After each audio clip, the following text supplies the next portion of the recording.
I want to start out with something that I saw, a quote from you. We'll put the tweet up, it was, for our TV audiences.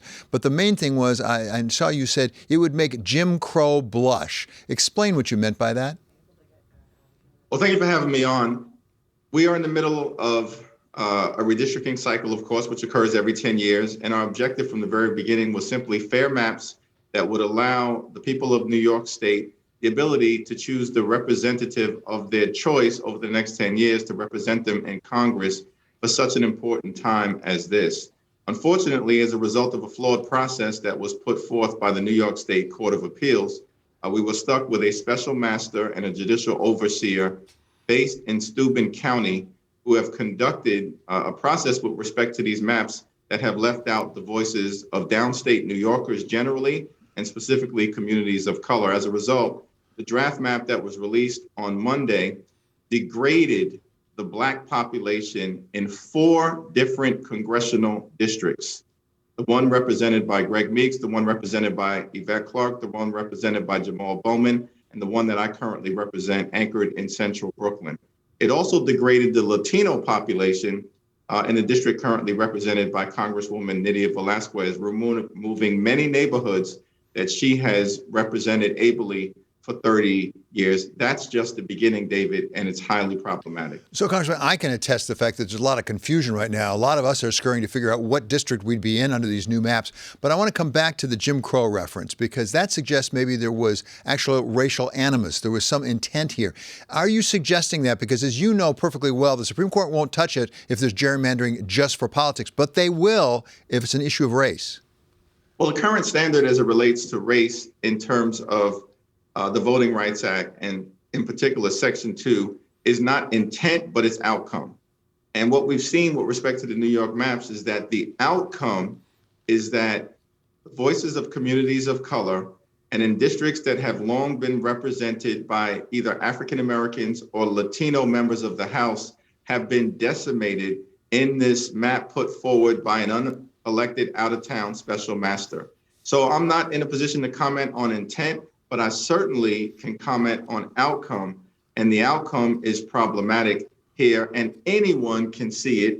And the tactics that were apparently used, either intentionally or unintentionally, which resulted in 4 Black members of Congress being put into the same district with each other, Yvette Clarke and myself in Brooklyn, Jamal Bowman and Mondaire Jones in Westchester County, that's problematic. Splitting the Bedford-Stuyvesant community, one of the most historic Black neighborhoods in America, in half, when it's been part of a congressional district since 1968, when Shirley Chisholm once represented it, is problematic. And that's the concern. So, Congressman, if in fact there were an alleged violation of the Voting Rights Act of 1965, does that suggest further delays before we know what districts we're talking about? Because that then is a federal court issue, not something up to a state court.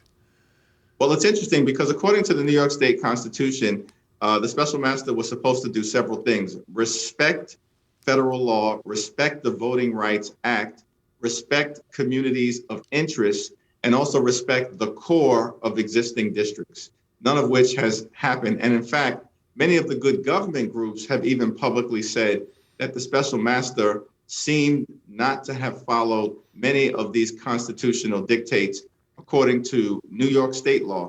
And so on Friday, we'll get hopefully a revised map, but we'll all have to take a look at it. And I'm certain that there will be civil rights groups who are prepared to pursue litigation if necessary. Congressman, you, of course, are a senior member of leadership in the Congress on the Democratic side.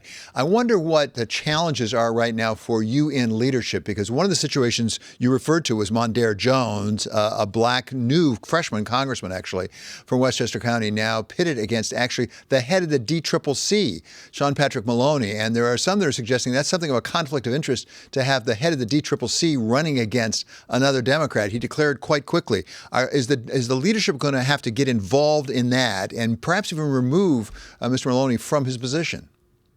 Well, collectively, in terms of the New York delegation, I'm confident that we are going to work it all out to try to the best of our ability to avoid member-on-member primaries and give the voters an opportunity to elect the candidate of their choice moving forward in districts that they have historically and traditionally represented. So we're going to have to work through it and see what the lines are like when revised map comes out this Friday. But at the moment, what I've been encouraging everyone to do is let's make sure that our attention is focused on dealing with the flaws in the proposed map put forward by the special master. Exactly when do people have to decide what they're running from? Because we had some people decide right quick which district they were going to run from. Well, according to the court in Steuben County, people, both current members as well as candidates, will have until May 31st to formally declare which district they decide to run in. So there's time, David, to be able to work through this, and certainly I encourage all of my colleagues to be able to do so. I also believe that Sean Patrick Maloney has done a very good job getting us to this particular place, outraised our Republican counterparts. We've got incredible frontline candidates. We're going to be there to support them to make sure that they're successful in November. And finally, Congressman, I want to give you the opportunity to respond to something that's been reported in the press, and this is a bit of speculation, but perhaps part of the reason we're here at this present time is because there was originally a plan that some people said was gerrymandering. It was even challenged in court that would have really advantaged the Democrats. Is it possible that the Democrats overreached in the state of New York?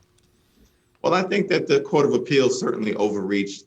The whole narrative that the legislature, the elected representatives of the people of the state of New York overreached, to me, is false.